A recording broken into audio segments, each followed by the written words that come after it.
તો આજે હું બતાવવાની છું તમને દાળ તડકા. તો દાળ તડકા રેસીપી છે એ આપણા અમુકના ઘરમાં છે મોસ્ટલી બનતી હોય. ગુજરાતમાં આપણી ખાટી મીઠી જે દાળ બનતી હોય એ જ વધારે બને, દાળ તડકા ઓછી બનાવે. તો આજ મેં વિચાર્યું કે તમને આ રેસીપી બનાવવા, અને જો તમને રેસીપી મારી પસંદ આવે તો તમે પણ ઘેર જરૂરથી ટ્રાય કરજો. અને જો મારો વિડીયો પસંદ આવે તો પ્લીઝ લાઇક શેર અને સબસ્ક્રાઈબ કરતા ના ભૂલતા. તો પહેલાં હું તમને એમાં કામ સામગ્રી જોઈએ એ બતાવવા. તો સામગ્રીમાં જોઈએ આદુ ને લસણની પેસ્ટ. તો આપણે ગુજરાતી દાળમાં લસણ ને જ નાખતા. ને આ હે સૂખા મસાલા. તો એમાં હે આપણી તેજપત્તા, લાલ તીખા મરચાં સૂખા હે અને તીખા. પછી આ હે ઝીણા સમારેલા મરચાં લીલા. આ આપણી કઢી પત્તા મતલબ કે મીઠો લીમડો અને ધાણા ભાજી, ઝીણી સમારેલી ડુંગળી, ઝીણા સમારેલા ટમેટા. ને ડુંગળી આપણી ગુજરાતી દાળમાં ને જ નાખતા, પણ દાળ તડકામાં ડુંગળી પડે. ને આ હે બોઇલ કરેલી દાળ તુવેરની. તો આપણી જે ગુજરાતી દાળ હોય એમાં દાળની થિકનેસ આપણી એકદમ ઓછી રાખે, ને આમાં એકદમ જાડી રાખવાની દાળ. જોવો આવી જોઈએ દાળ. અને આ આપણા હે બધા સૂખા મસાલો. તો આમાં કાવ પડીએ, આમાં બધાય મસાલા પડે.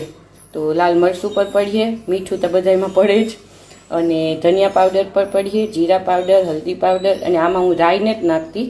તો જીરાથી વઘાર કરી ને આ જીરીને સાથે બનાવવાના જીરા રાઈસ. તો રાઈસ બનીને તૈયાર થઈ ગયા, વઘાર કરવાનો બાકી છે. તો હાલો પહેલાં મેં આમાં ઘી મૂકી દીધું.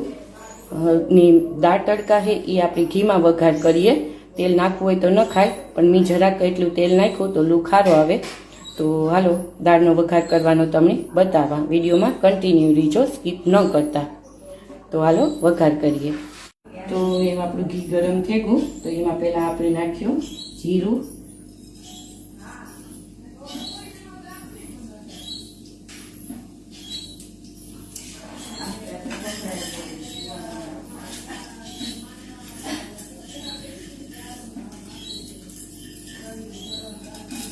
નાખ્યો સૂકો મસાલો,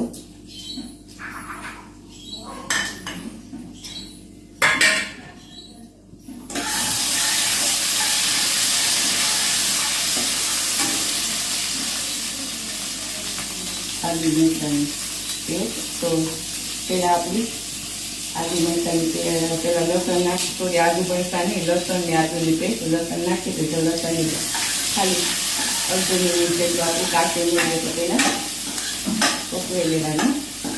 પછી નાખી કઢી પત્તા ને આદુ ઓછું નાખવાનું, અને તમારે ઘરમાં ઓછું ખાય.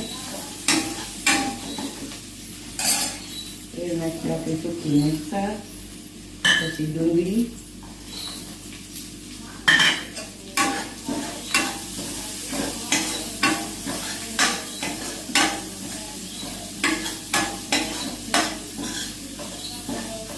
ડુંગળીની 2 મિનિટ બહુ લાલ નથી કરવાની, થોડા પડતા કરવાની હોય.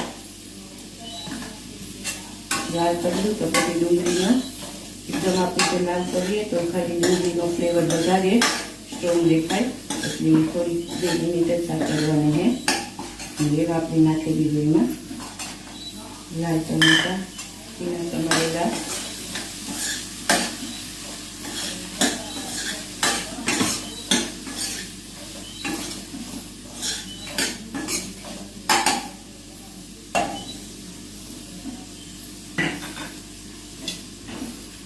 આપણે 2 મિનિટમાં ધીમી ગેસે એને પકડ્યું.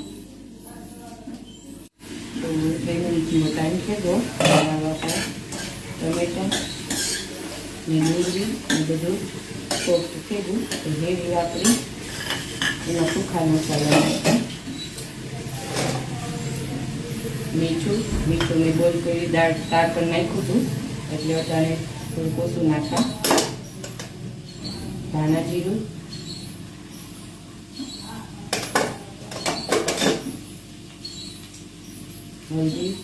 હલ્દી બોઇલ કરી દાળ પર નાખ્યું હતું,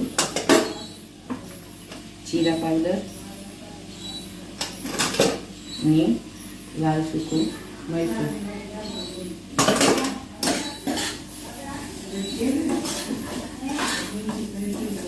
આમાં આપણી ખાંડની નાખતા આ દાળમાં આપણે ખાંડ નાખી.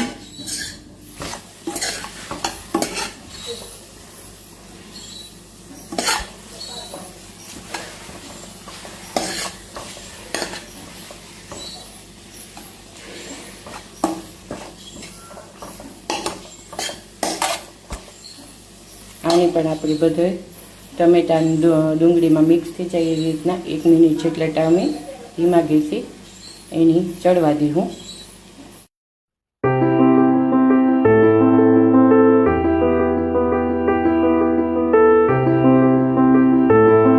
આપણે બને રેડી થઈ ગઈ તો એ આપણે એમાં નાખી દઉં ધાણા ભાજી અને થોડુંક ઘી.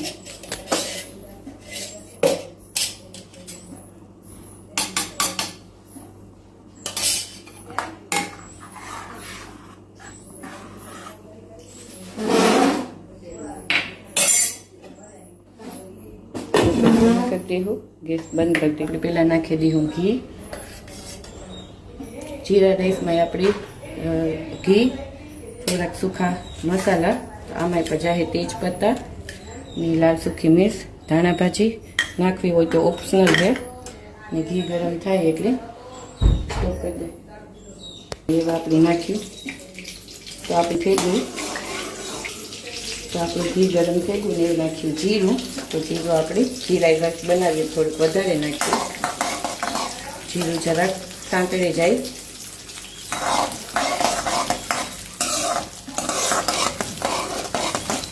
એ પછી નાખ્યું આપણે તેજપત્તા ને લાલ સૂકી મિર્ચ.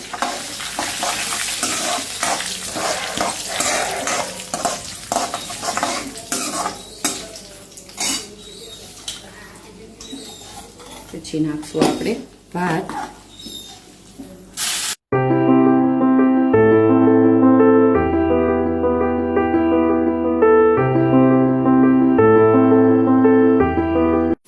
તો એ આપણી તરેલી કોથીંબાની કાચરી અમે આની ખાખડિયું કહીએ અમારી ભાષામાં. તમે કામ કયો એ કોમેન્ટ જરૂરથી કરજો.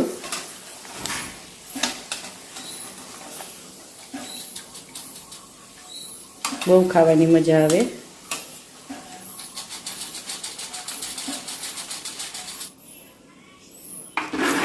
આપણી તરેલી ભૂંગળા માયરા માહિરા અને મારા ત્રણેયના ફેવરિટ છે. અમારા ઘરમાં ભૂંગળાનો ડબ્બો ભર્યો જ હોય અને જેટલા મારા હગાવાલા છે નજીકના એની બધાની ખબર છે કે મને ભૂંગળા બહુ ભાવે. તો જે મારા જોતા હોય મારો વિડીયો તે કોમેન્ટ કરજો કે કેની ખબર છે કે મને ભૂંગળા બહુ ભાવે તો મને ખબર પડે કે કેટલાકની ખબર છે હગાવાલામાં.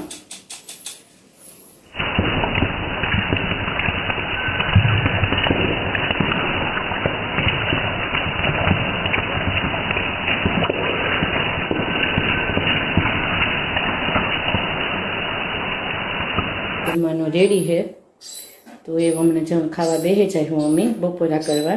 તો આ છે જીરા રાઈસ, દાળ ફ્રાય, છાશ, દહીં, ભૂંગળા ને કાચરી. તો હાલો બધાય બપોરા કરવા. ને મારી રેસીપી કેવી લાગી એ જરૂરથી કોમેન્ટ કરજો અને વિડીયો પસંદ આવે તો પ્લીઝ લાઇક શેર અને સબસ્ક્રાઈબ કરતા ના ભૂલતા.